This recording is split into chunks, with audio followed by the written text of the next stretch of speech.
RJD को vote करने में ज़्यादा फायदा है या एमआईएम को वोट करने में ज़्यादा फायदा है? दोनों में ज़्यादा फर्क है नहीं। जब आप आरजेडी में वोट करते हैं तो उसमें ये होता है कि आपके 2-4 विधायक बनेंगे, आपको सरकार के पास जाके भीख मांगनी पड़ेगी। ए हुजूर, हमारे इलाके में पुल नहीं बना है, सड़कें नहीं बना है, कुछ दे दीजिए। इस तरह से भीख मांगनी पड़ेगी। नजर में पहला नाम अख्तरुल ईमान ही का आता है। अब मेरा नाम देख करके और मेरा चेहरा देख के बहुत से लोग कहेंगे कि ये भी अख्तरुल ईमान के भक्त हैं। मैं भक्त की बात नहीं करता। मैंने यही बात कही, अगर अब्दुल जलील मस्तान साहब भी ये काम कर रहे हैं तो अब्दुल जलील मस्तान साहब के साथ मेरा समर्थन है। सबा जफर साहब कर रहे हैं, उनके साथ भी समर्थन है। जो आपके हक और हुकूक की बात करता हो, जो आपकी लड़ाई लड़ता हो, जो आपके बच्चों की लड़ाई लड़ता हो, जो जन्म प्रमाण पत्र जैसे महत्वपूर्ण डॉक्यूमेंट्स इसके इशू पर जो लड़ाई लड़ता हो, ऐसे लोगों को आपका वोट देना चाहिए। सर आपका बहुत बहुत शुक्रिया। सर ये बताइए, यहाँ इस प्रदर्शन का क्या मकसद है? क्या मकसद ये है कि ब्लॉक के ज़रिए जो धांधली चल रही है, हमारे इलाके के लोगों को जो परेशान किया जा रहा है, गरीब मजदूर लोगों को परेशान किया जा रहा है, हम उन लोगों के हक में आए हैं कि भाई उन लोगों को ब्लॉक के ज़रिए जो धांधलीबाजी जारी है, इस धांधलीबाजी को ख़त्म करी जाए। अख्तरुल ईमान साहब के ऐवान पर जाहिर है यहाँ पे कोई पार्टीवाद या पार्टी के बैनर तले ऐसा कुछ नहीं था। बस ये कि हम लोगों के आने का मकसद एक ही था कि जैसे भी हो ब्लॉक से ये धांधलीबाजी ख़त्म करी जाए। और ख़ासकर ये जो टारगेटेड है, ये 3-4 डिस्ट्रिक्ट ज़िला, यहाँ के जो एसडीओ के ज़रिए या डीएम के ज़रिए जो ब्लॉक को बाकायदा तौर पे कसा गया है, इनकी नकील कसी गई है, इसको ढीला किया जाए और जो लोग सचमुच यहाँ के निवासी हैं, मूल निवासी हैं, उनको उनका हक दिया जाए, निवासी को जारी किया जाए। बहुत से लोगों ने बहुत दिन पहले ही ऑनलाइन किया है, लेकिन ये कि उनका काम अभी तक नहीं हो पा रहा है। तो वो काम पूरा कैसे हो जाए, इसके लिए हम लोग यहाँ जमा हुए हैं। सरकार अगर हमारी बात मान जाती है और हमारे ब्लॉक के ऑफिसर अगर हमारा काम करने लग जाते हैं तो हम अपना धरना ख़त्म कर देंगे। और अगर सरकार हमारा ये काम नहीं करती है, हमारे डॉक्यूमेंट्स अगर इशू नहीं किए जाते हैं, जाति निवासी अगर नहीं बनाया जाएगा, तो हमारा ये धरना यूं ही जारी रहेगा। और एसआईआर के खिलाफ हम लोगों की एक मजबूत आवाज़ उठेगी। अभी तो अमोर में हम लोग हैं, अमोर प्रखंड में हैं। ये आवाज़ अमोर से जाते जाते फिर पटना पहुँचेगी और हो सकता हो वहाँ भी अगर न सुनी जाए तो हम लोग दिल्ली तक आह्वान करेंगे। सर आने वाले चुनाव को लेकर क्या तैयारियां हैं अमोर विधानसभा में? इस बार किसे आप बेहतर रहनुमा के तौर पर देख रहे हैं? भाई मैंने साफ सुथरी आज अपनी स्पीच में भी एक बात ये कही है कि वो लोग जो आपको दाएं बाएं करके बंद मुट्ठी का लिफाफा देते हैं, ऐसे लोगों का सहारा आप न लें। 50 रुपये, 500 रुपये, 1000 रुपये से कुछ हो नहीं जाता। चाहे आप हिंदू हो या मुसलमान हो, अपने ईमान का सौदा करते हो। किसी धर्म में इस बात की परमिशन नहीं है रिश्वत देने की। हाँ, जो आपके हक और हुकूक की बात करता हो, जो आपकी लड़ाई लड़ता हो, जो आपके बच्चों की लड़ाई लड़ता हो, जो जन्म प्रमाण पत्र जैसे महत्वपूर्ण डॉक्यूमेंट्स इसके इशू पर जो लड़ाई लड़ता हो, ऐसे लोगों को आपका वोट देना चाहिए।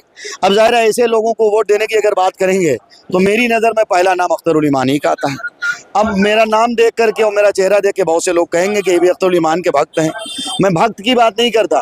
मैंने यही बात कही, अगर अब्दुल जलील मस्तान साहब भी ये काम कर रहे हैं तो अब्दुल जलील मस्तान साहब के साथ मेरा समर्थन है। सबा जफर साहब कर रहे हैं, उनके साथ भी समर्थन।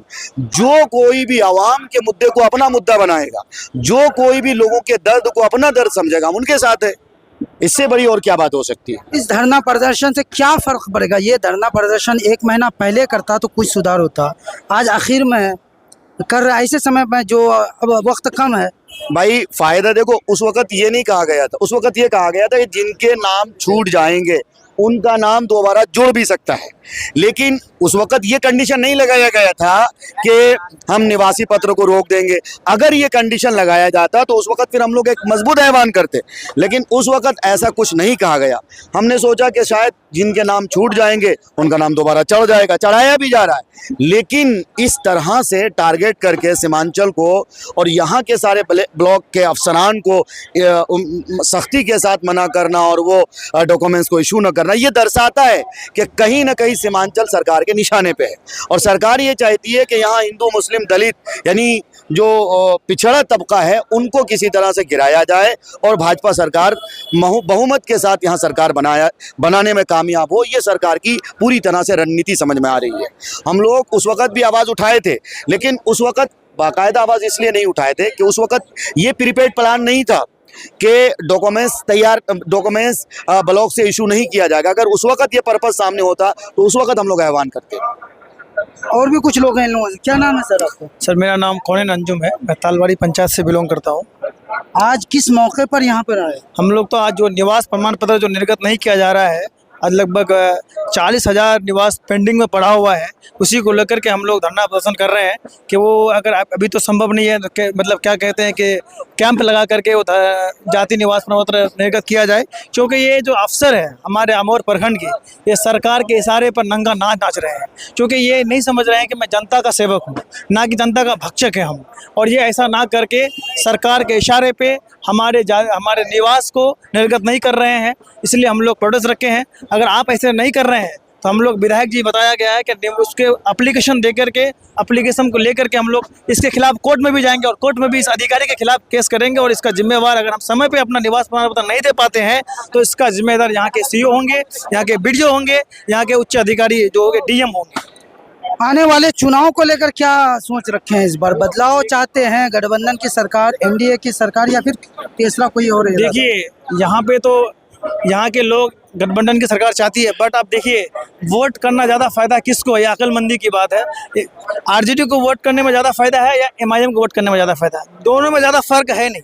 जब आप आरजेडी में वोट करते हैं तो उसमें ये होता है कि आपके 2-4 विधायक बनेंगे, आपको सरकार के पास जाके भीख मांगनी पड़ेगी, ए हुजूर हमारे इलाके में पुल नहीं बना है, सड़कें नहीं बना है, कुछ दे दीजिए, इस तरह से भीख मांगनी पड़ेगी। जब आप अपने पार्टी से 10-15 विधायक बन के जाएंगे तो वहाँ पे आप क्या गठबंधन से भीख नहीं मांगेंगे, वहाँ पे कहेंगे कि मेरी हिस्सेदारी कितनी है, मेरे हिस्से में कितने बजट है वो दीजिए, और आप लड़ के मांग सकते हैं और आपको हक मिलेगा। और आपके इलाके में जैसे इंफ्रास्ट्रक्चर की कमी है, अच्छे कॉलेजेस नहीं है, अच्छे रोड नहीं है, कई महत्वपूर्ण पुल बनना बाकी है, ये सब मुद्दे जो इलाके के जो बर्निंग इश्यूज है, इस इलाके को आपका आसानी से पूरा होगा। आज़ादी से लेकर 70 साल तक हमने वोट किया सिर्फ सरकार बना के नाम से, हमने उसको मजबूरी में वोट किया, हमने कभी गठबंधन सरकार की ज़रूरत नहीं बनी। जब हम ज़रूरत बनेंगे तो हम तो डिमांड करेंगे सरकार से, हुकूमत, तो वो हमारे डिमांड को पूरा करेगा, हम उसके समर्थन देंगे।